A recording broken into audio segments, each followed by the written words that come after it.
Allahu Akbar walillahil hamd. Kali ini lagu Santri Seribu Kiai. Satu hal yang agak unik menurut saya dan orang-orang nilai, bendera recordingnya juga menilai lagu ini berbeda begitu. Orang mendengar sudah langsung familiar. Nah, saya juga nggak tahu kenapa padahal lagu ini hanya satu bait lirik, kemudian saya hiasi dengan takbir dan tahmid. Muhammadur Rasulullah.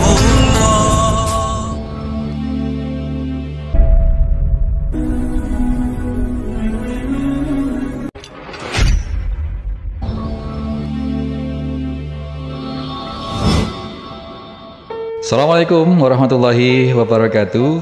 Teman-teman sekalian, ini bagian ketiga dari reaction kita terhadap album 12 tahun silam ini ya, yang bertajuk Senandung Asmaul Husna.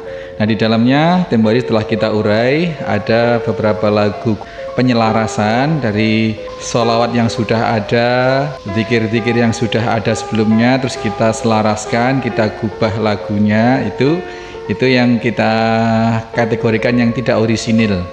Nah, tetapi ada yang memang benar-benar orisinil dari susunan kita sendiri, baik lirik maupun lagunya.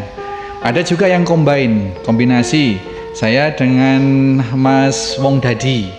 Ya, jadi liriknya saya, kemudian beliau yang bikin lagunya, dan beliau yang nyanyikan, dan memang beliau penyanyi beneran ya. Nanti insya Allah setelah lagu yang kita reaction kali ini, Santri Seribu Kiai, insya Allah nanti beberapa lagu lirik ciptaan saya terus dibikin lagu oleh Wong Dadi ini, nanti akan kita unggah juga ya beberapa lagu. Dan ada satu lagu yang murni ciptaan Wong Dadi sendiri, nanti ada judulnya Nang Suwargo. Baik, kali ini lagu Santri Seribu Kiai. Ini nggak tahu, ini ide lagu ini mengalir begitu saja, sama proses penciptaan lagunya juga mengalir begitu dalam perjalanan, dalam aktivitas apa, ketemu nada, ketemu lagu ya kita langsung ini kan. Dan satu hal yang agak unik menurut saya dan orang-orang nilai, dan bahkan bendera recordingnya juga menilai lagu ini berbeda begitu. Orang mendengar sudah langsung familiar. Nah, saya juga nggak tahu kenapa padahal lagu ini hanya satu bait lirik, kemudian saya hiasi dengan takbir dan tahmid. Hanya itu. Ini mengalir begitu saja, kemudian jadi ya sudah. Lagu ini pendek, tidak sampai 5 menit durasinya.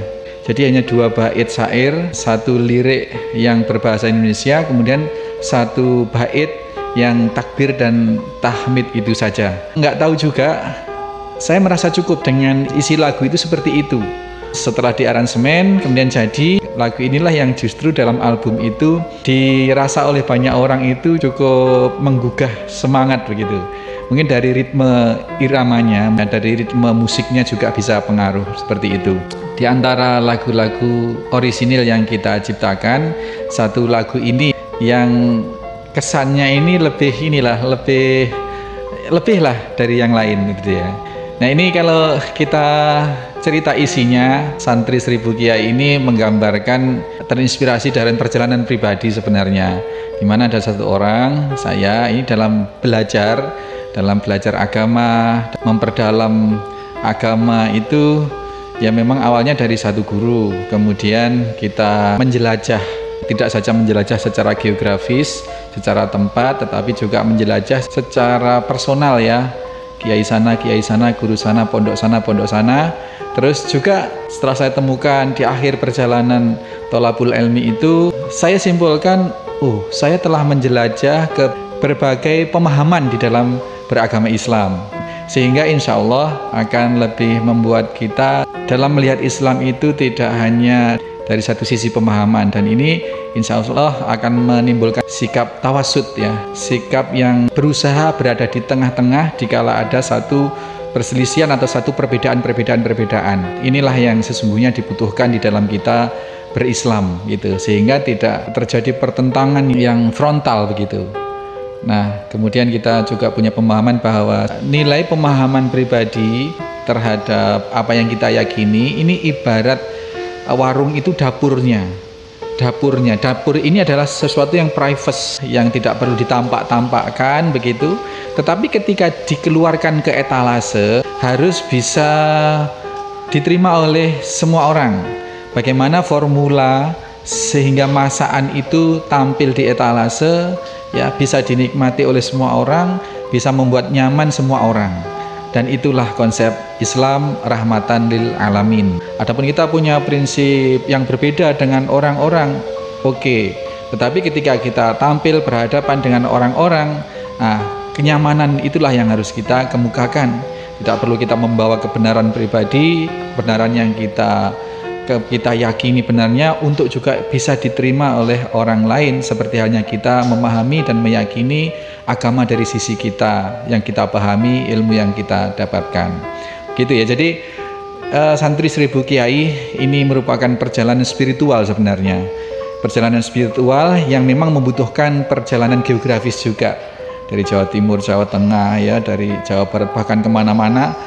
Bertemulah dengan banyak sumber-sumber ilmu, antara lain seperti itu. Jadi kisah seseorang ya yang dia terus ingin menjelajah, mencari ilmu dari berbagai sumber, dari banyak guru dan seperti itu. Dan pada umumnya itu satu kiai punya pondok atau punya lembaga pendidikan, terus punya ribuan santri.